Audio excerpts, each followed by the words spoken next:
This is Sunset Vibes TV.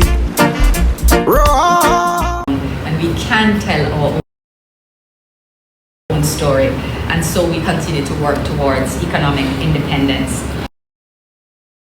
The Prime Minister urged the international community to an international system that is fair, that is inclusive, and that is responsive. So I want to touch back on Haiti, because this was a major focus for us during UN Week, as it has been for some time. And you would have followed in the press that yesterday there was a breakthrough in the Security Council, and it passed a new resolution to create a successor mission to the multi-country security support mission that is currently in Haiti. That mission actually expires tomorrow.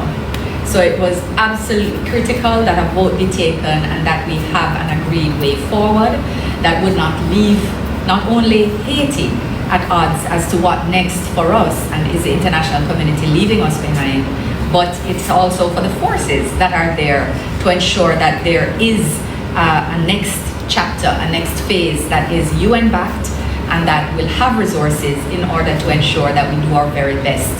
Jamaica has been stating within CARICOM and externally that not only are we concerned about Haiti for Haiti's sake, we're concerned about Haiti from the perspective of her people, of the chronic humanitarian crisis and the security crisis that has of course spiraled into mass dislocation, gross humanitarian abuses, and really a situation that cannot be allowed to be forgotten just because the media prefers to highlight other areas.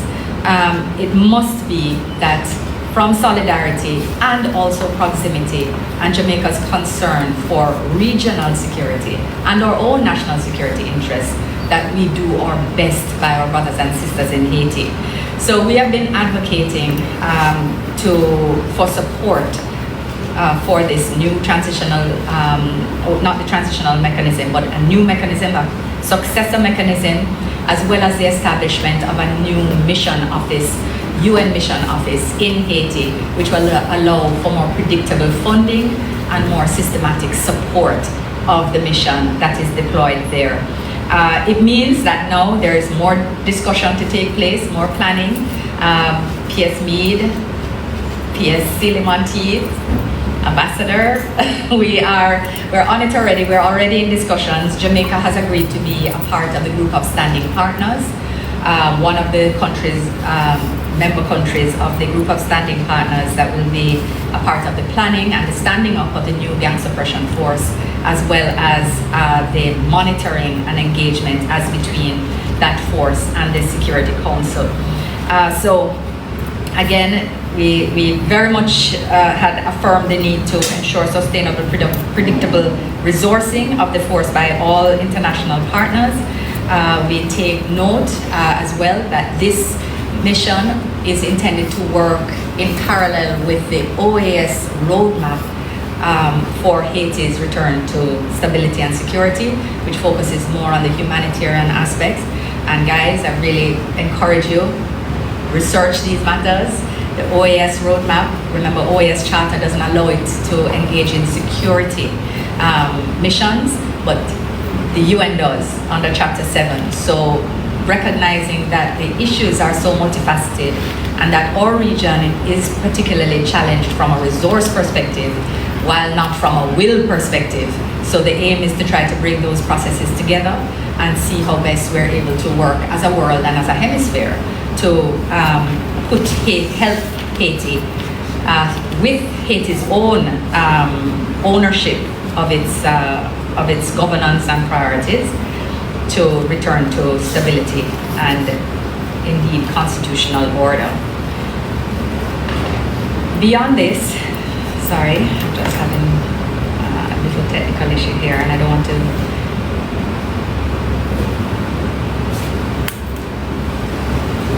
too much and then end up speaking for too long because I'm already at it. On climate, and this included our participation in the climate summit. So although I've indicated that Minister Samuda is going to come to speak expressly on Jamaica's full climate agenda and environmental agenda, I will just indicate that Prime Minister Holness in particular submitted our updated National Climate Action Plan to the UN Framework Convention on Climate Change, and the Climate Action Plan targets emission cuts of 26% to 41.7% by 2035, and notes our progress and that we are on track for a target of 50% renewables by 2030. At the high-level panel on sustainable ocean economy, this is the Ocean Panel Leaders Meeting, Prime Minister attended, supported by Minister Samuda, and it's interesting to note that Prime Minister Holness participated as the only remaining founding leader. So 14 countries founded this Ocean Leaders Panel, but through elections, all countries have rotated into different leaders, save Prime Minister Holness, who returned. So he's the elder among the group. And so they welcomed him warmly, and it was, of course, very important for us to be able to share through our leadership on issues, solutions, and our lived experience. Remember, we're at 15% of protecting our maritime waters and 25% of our terrestrial.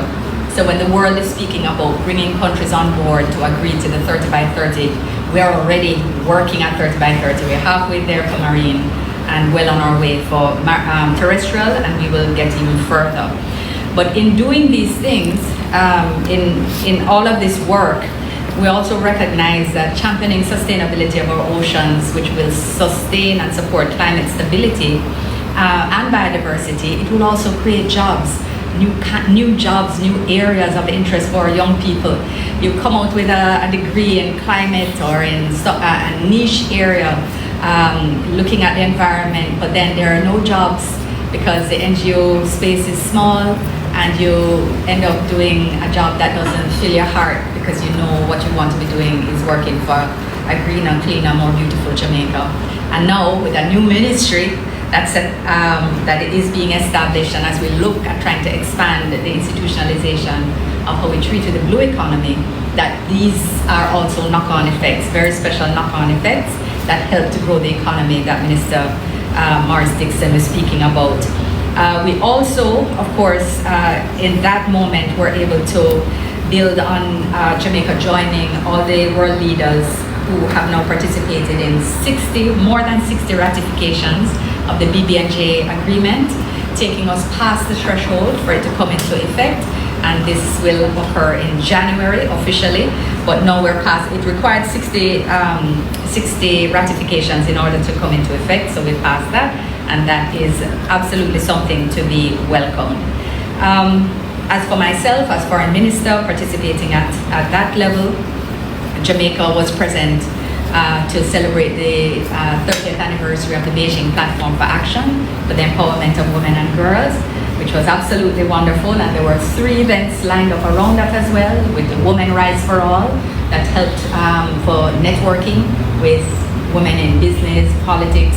You had former and current leaders, leaders in tech, leaders in every sphere of business that you could imagine. And therefore Jamaica was honored to be invited to be a part of that grouping. There was also the women leaders gathering, a very small one, at which Hillary Clinton gave the keynote, recognizing that it was her who had in fact made the assertion that women's rights are human rights and human rights are women's rights. And that's the end of the story. And that having been done 30 years ago was the start of a new approach and a new welcoming approach to the empowerment of women and girls as a part of the international agenda. On peace and security, just to also add that I represented Jamaica at the high-level meeting to discuss Kenya's perspectives on the MSS in Haiti, and these perspectives are critical to feeding into the gang suppression force, as well as the high-level meeting on women, peace and security. Jamaica was a part of the starting of that resolution, its development, when we were a member of the UN Security Council as a non-permanent member, and then were a part of its implementation after it was passed when we had stepped out of the presidency, which we had held at that time. So we continue to hold very closely to that. Our CDS actually just stepped down from chairing the chief of the heads of defense forces globally on women, peace and security, having taken the chair over from Sweden. And there is quite a bit that had happened during that course on which we are now building, and hopefully we'll have an opportunity to share more about that as well. Jamaica is now working on our own national women, peace and security plan that's being led by the Ministry of National Security and Peace, together with our ministry in collaboration, of course, with JCF, JDF, and I know there will be wider stakeholders involved in that process. On the matter of migration, I participated also in the high-level event on migration at a crossroads, strategic dialogue for a changing world. Here we looked at circular issues in relation to migration, involuntary and voluntary returnees. You know, we're at a particularly interesting time in that. Other countries also had issues in relation to their movement of people and their return migration that's now taking place. You may have seen that in the press about mass movement that's occurring in towards South America at this point in time. And had the opportunity to express appreciation to the IOM for their support in helping us to return Mr. Ettorio. That was a matter that had been in the press. He had been diverted to Eswatini and the Kingdom of Eswatini, and working together with their government and with the IOM, we were able to secure his quiet return here. And I want to express appreciation to the members of the press who had made inquiries about this matter, but who were willing to recognize and accept my response that an assurance that we were working on the issue, but that it was so delicate, it was so very sensitive across all the parties, that it was really best not to be issuing releases on the matter until we had achieved the result, which we have, and therefore, and we're very pleased also that his request for a quiet return is also being respected as well. So again, kudos to the press when we all work together for the greater good. Democracy has its checks, and accountability and transparency has its appropriate balance. I want to say thank you for that. On the matter of foreign policy coordination, Jamaica hosted the COFCOR at our mission, and under the chairmanship of St. Kitts Nevis, where we discussed some of the very knotty issues of this time, and also set forward some of our plans for candidatures as a region, ensuring that as many countries as possible are present on the world stage in positions of importance to them and interest and importance internationally. On the hemispheric and international cooperation realm, I also represented Jamaica at the meetings of CELAC as the CARICOM representative on the extended Troika. What does that mean? The incoming, outgoing, and current president of CELAC are always a part of the Troika. And we negotiated some years ago that CARICOM should have a seat with those three to be a part of the extended Troika. And that chairmanship or that representation rotates with our chairmanship. So Jamaica is there, and accordingly, I participated in the CELAC Foreign Ministers meeting, the CELAC EU Foreign Ministers meeting, the CELAC China Foreign Ministers meeting, the CELAC India Foreign Ministers meeting, and the CELAC Japan Foreign Ministers meeting. And these, when you hear the sheer number of meetings, you have a sense and understand why. And I will just segue into this. There had been some questions about Jamaica being absent from a vote on a Palestine-related issue. And it really was that the team was all preparing for this meeting. It was not the 80th session, it was a special session that was called at short notice for that particular issue to be taken. And although I hear it being described as a key vote on Palestine, it was a procedural vote to agree for Palestine to be able to issue their national statement virtually. So we have a small team.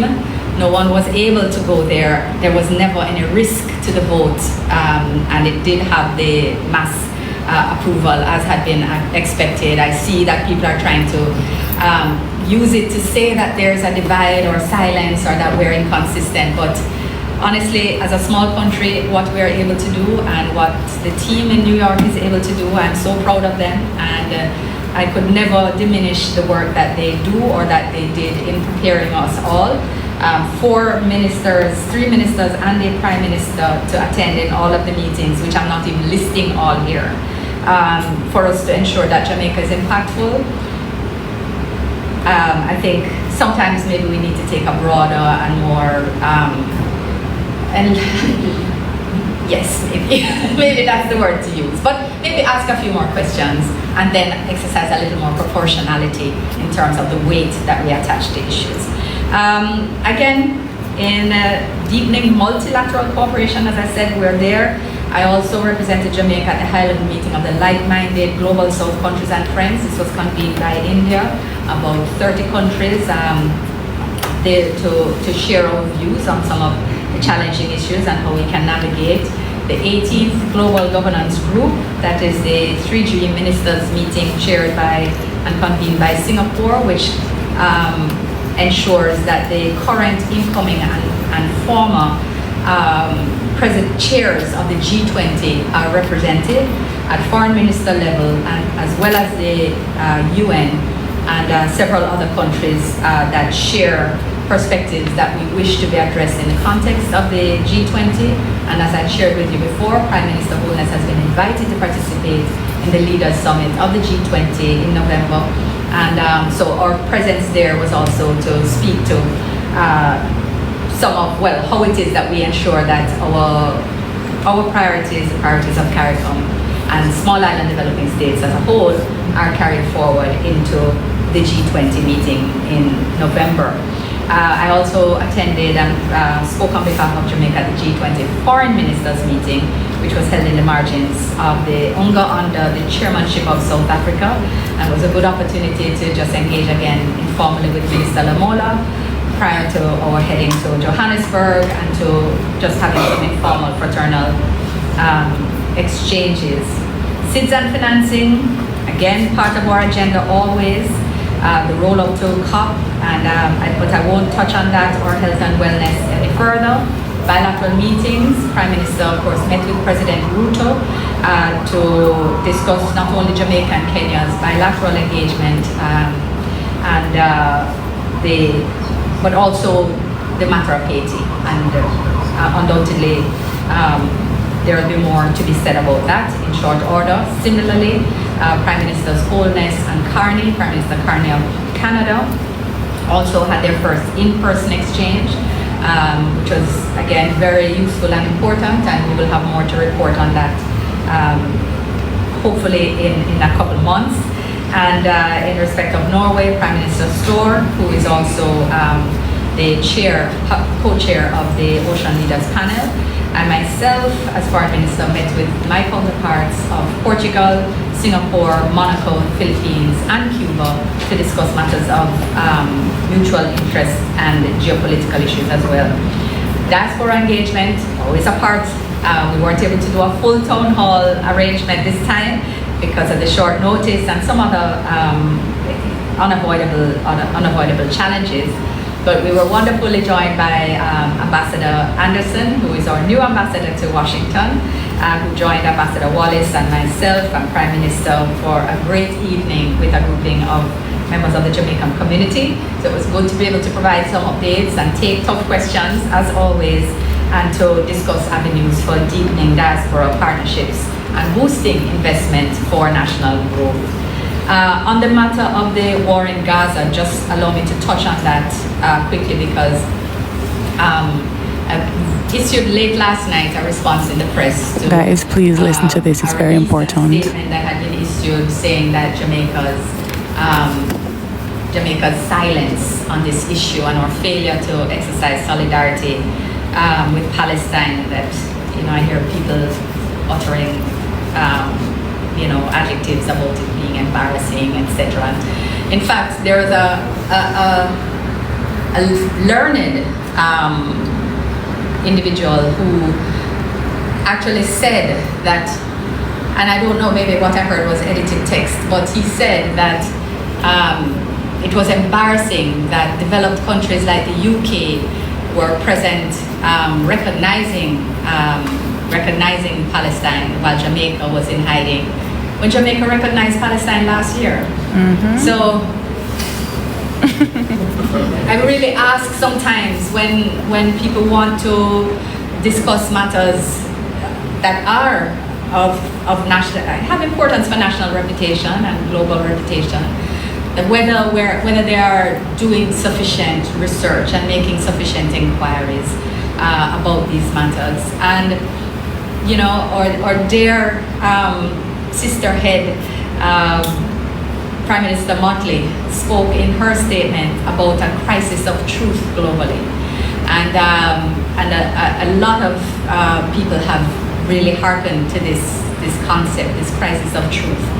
And I just invite us here in Jamaica that while we celebrate headlines that bring attention to this type of concern, that we recognize that those issues need to start at home, that democracies are at threat and multilateralism is at threat, where truth is no longer valued. So I was going to let the release just go because I know that it wasn't true.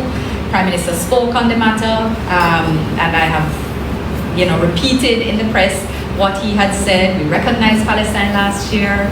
We have not only issued statements nationally at the heads level within CARICOM, at the foreign ministers level within CARICOM, at CARICOM caucus level within the UN, at the ambassadorial level. But we have always, historically, we have always supported Resolution 242, which is the one that calls for a two-state solution. When we recognized Palestine last year, we also indicated that this was, to us, still remain the safest path to having both states, both peoples living in security and peace. It won't be easy. It was never recognized or thought that it would be easy, and the road is clearly a difficult one. We have called for a ceasefire. We have condemned actions on both sides, and the reality is that we don't practice our diplomacy in a performative way. We don't. We believe we should be at the table, we should engage, we must always be the voice of reason, we must always be a respected voice, and we continue to make every effort so to do. And so I just encourage individuals who are passionate about these issues, because I recognize that where emotion runs high, sometimes you may veer away from fact. But if we are indeed to combat a crisis of truth globally, we need to make sure that we don't create the same issues nationally. And so I just encourage those who are interested in these issues to look back at the facts.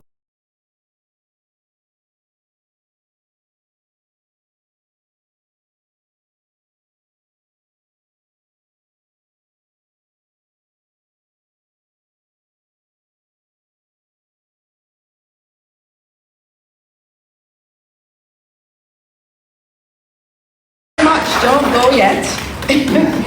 We're going to take the questions from the media, and of course, as you heard, this is an environment for truth. We give you the facts and we give you truth in this room, and we have Rashid Nangle, who is going to be marshalling the media this morning. We'll take some questions for Minister Johnson-Smith. We'll take a few, and then we will go into the cyber presentation, and then we'll have some more questions after. Good morning, everyone. Thank you, Minister. Just a gentle reminder, we're asking persons who have a question, please stand, state your name and the entity you are from.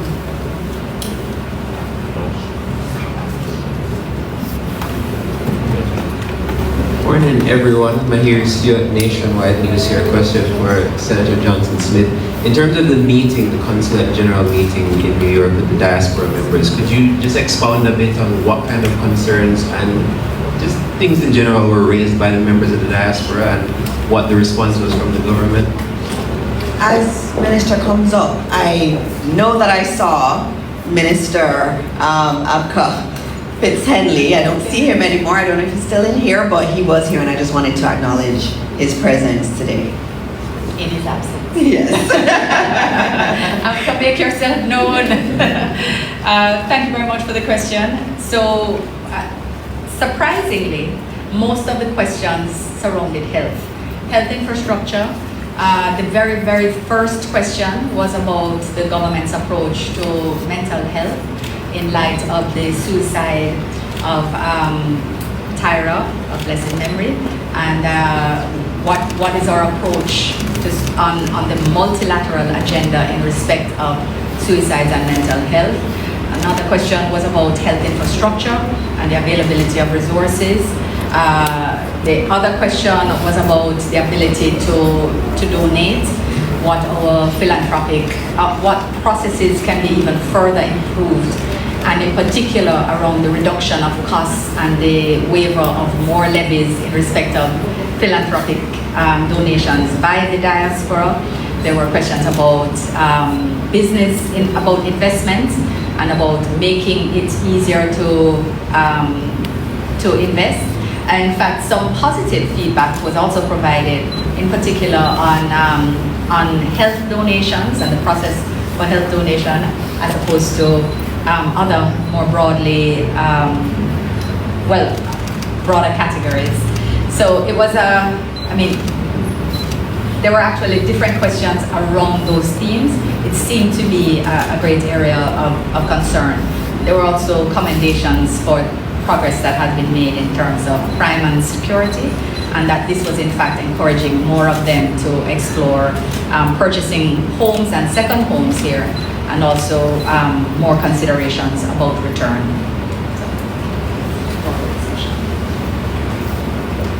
Thank you, Mahiri. Hi, good morning. I'm Harriet from CVN. Minister, you mentioned or you explained why Jamaica was missing from the vote. Are you in a position to say why Jamaica decided against walking out alongside other countries during Israel's Prime Minister's address?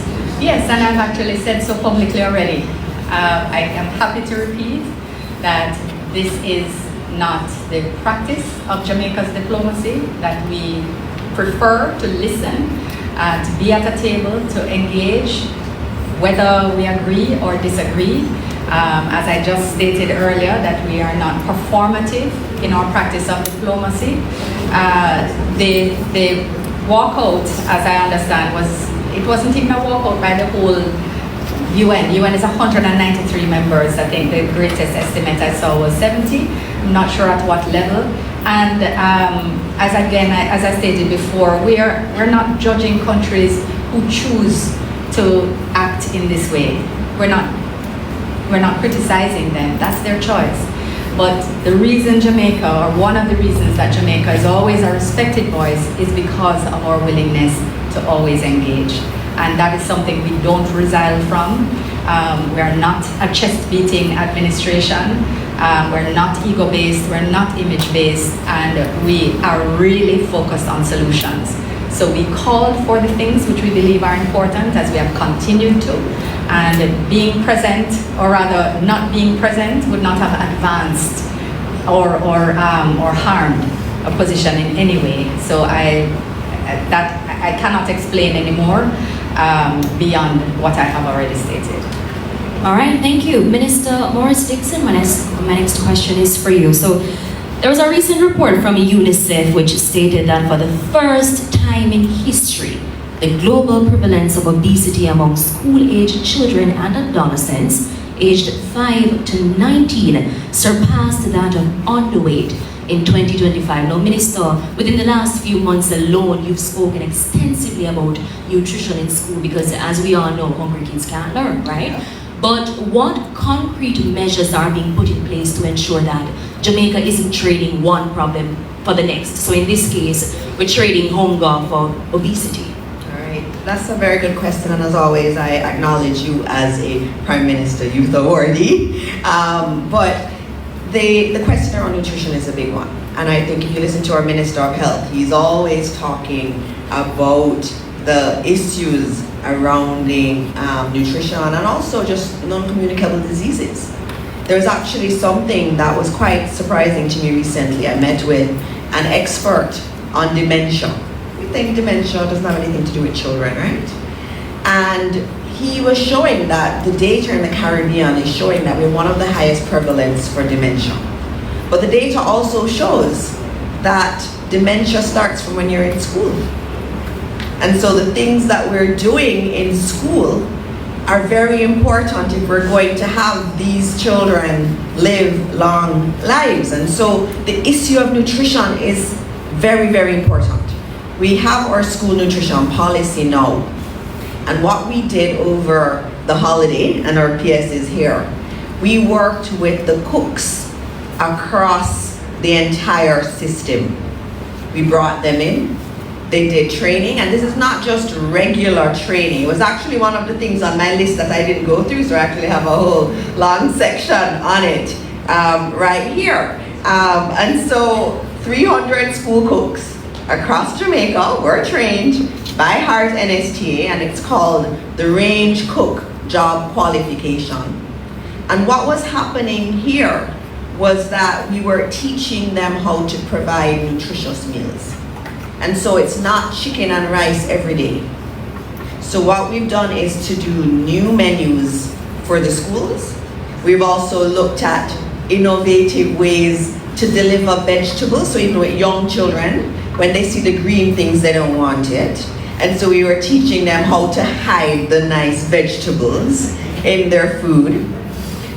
We're also looking at how you can cost effectively, because that's another important thing, how to cost effectively deliver nutritious meals. And so that training was being done because we understand that it's not just us using words, it actually has to have action. And so those 300 cooks are set to receive their qualification. It's an NC qualification that they'll become official range cooks. So they're getting certified, they have their piece of paper, which is what you want. You want to also empower them to think differently about the nutrition of our children. So we're doing that work. We're also emphasizing physical education because that's key. Because you want them to eat properly, but you also want them to be active. And Jamaica Moves in Schools is very big, and we are continuing to emphasize that and emphasizing physical activity at the same time. So you're correct that we have to be very careful, because the problems we see in older Jamaicans, the NCD problem, we start early. It starts at a young age. And so we understand that in the Ministry of Education, and that's why we're taking steps like this. And you'll be hearing more initiatives that we're doing in terms of nutrition in the schools. Thank you. Good morning, everyone. My name is Brenna Brown. I'm a student studying business and IR at Limona. I'm also a member of our Model UN team. So my question is, of course, to Senator Johnson Smith. It was mentioned during the briefing that Jamaica and New Zealand will be leading the resolution mandates implementation review at UN 80. So which UN resolution implementation mandates would Jamaica, along with New Zealand, prioritize first in this process? Good question. Okay, A for the question, but I'm not going to get A for the answer because we're at the very start of the process. And as chair, we wouldn't really want to predetermine how the process is going to, well, what the process will prioritize or not. As I indicated, it's over 2,000 mandates that have to be assessed. So as to whether they're going to use a timeline or use a subject matter line, that's still being worked out and being worked out in consultations. Because one of the great successes that we've had, and we had it in the Pact for the Future a year ago, is that the process that Jamaica led, and that one was together with the Netherlands, was the only process that actually had a full consensus at the end, because we're really very intentional about how we bring everyone on board. So part of that is not predetermining and allowing views to be taken on board first. But thank you for that thoughtful question. I'll let Ambassador know he needs to be on being watched. Yes, we have 2 more questions. All right, Minister, again. All right, so I believe Minister Johnson Smith just mentioned that suicide concerns came up during the General Assembly, is that correct? came up at the diaspora. The diaspora, all right, thank you for that correction. And it's been a national conversation in recent weeks because of reports that we've seen from several, different parishes across the island, and especially among our children. Now, Minister, you've been vocal about wanting, other kids to report bullying in schools, which bullying is being cited as one of the factors, or believed to be one of the factors.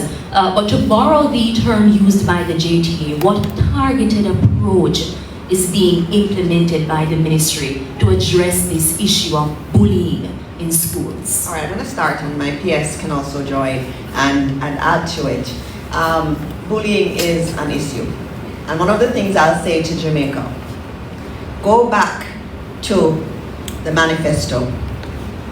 In the manifesto, there's an entire section there on bullying, and that was a priority of this administration. This is an administration, when we write manifestos, we write it based on real knowledge of what's happening in our system. This issue of bullying is something that I saw as I went around to schools. It is actually a conversation I started many months before the election with UNICEF, because you don't want to do interventions that are just piecemeal. Because a lot of times in Jamaica, we do, okay, this seems right, it feels right, let me do this intervention, let me work with the students in this way. But there are international standards and international programs that have worked. And the key thing for me in going to UNICEF was saying, we have this issue. It's an issue you see in other countries. And there must be standards in relation to how we address it. And also studies that have been done that show that this approach works and that doesn't work. And so we're already actually quite advanced in the work with UNICEF in looking at an anti-bullying campaign that gets to the heart of the issues. So remember, we don't just want to put a band-aid on a problem. That's not our administration's approach to anything. It's about understanding deeply what the issue is. And we have many different sets of issues that are occurring. You have the person who is doing the bullying, who often is coming from a particular environment, and that we have to do work there. In the CPFSA, we met last week on the same bullying issue, and we're looking at children who may be exhibiting bullying behavior, and we're looking at having some of our therapeutic centers that we've written about and that we're implementing, having those therapeutic centers used for them and their families. We're actually looking at bringing the families in too. So it's not a band-aid that we are looking at in the Ministry of Education.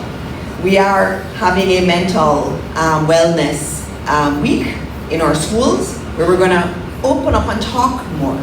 If you look at our HFLE syllabus for schools that exist currently, it is in there. When you talk to children, talk to your first formers, they'll tell you that there are sessions where they sit and they speak about mental health. We have brought it into the curriculum. So when we talk about this administration again, we don't just say things, we're doing it. It's in our curriculum. So when you take up your HFLE syllabus, you see the focus on mental health. We're also working with the Ministry of Health on wellness gardens on the benches. And our Deans of Discipline Association will tell you that their focus as Deans of Discipline has been on providing spaces of wellness, because they realize it can't just all be punitive, just giving suspensions. We also have to look at how we empower our children to tap into the emotions and feelings they have. But there's also more to it. I can go on all the honesty now, but there's more to it. When we talk about peace in our country, we talk about violence prevention in our country. So that work that our Violence Prevention Commission has been doing is critical. And that's going to be coming soon, and we'll be talking about it at post-cab here. Because there are elements in our society, cultural norms too, that we're going to have to address if we want to truly do this. But we have to be strong on this bullying issue. Our guidance counselors or principals know that the ministry has empowered them to act strongly against it. There is no room for it in our system. No room at all. And they know that. But at the same time, we are also going to do what we have to do in order to create spaces for children to feel safe, at least at school. The reality is they don't feel safe at home. They don't feel safe in their communities in many instances. And so we have to be using the school as that avenue to give them that sense of self and validation. And we are ready to do it. We are doing it. You're going to hear the anti-bullying campaign. You will be hearing also when we have our wellness week in schools. It will be across the entire country, where we're going to be putting in place a lot of these initiatives. We also have already hotlines that our children can use. They are using it. We have been disseminating it a lot more across the system. So if anyone is having any kind of mental health challenge, and I always tell people it's okay. It's okay. In Jamaica, sometimes you don't want to admit it, but we have to demystify it, break it down, stop making it seem like a stigma. There are Jamaicans who are struggling with their mental health for whatever reason, and it's okay. And there is help. There are hotlines that we have. There are people who are going to take your call, that are going to treat it seriously. Don't suffer alone. Don't suffer alone. All right. Okay, those weren't what I was expecting, but I'm going to move on.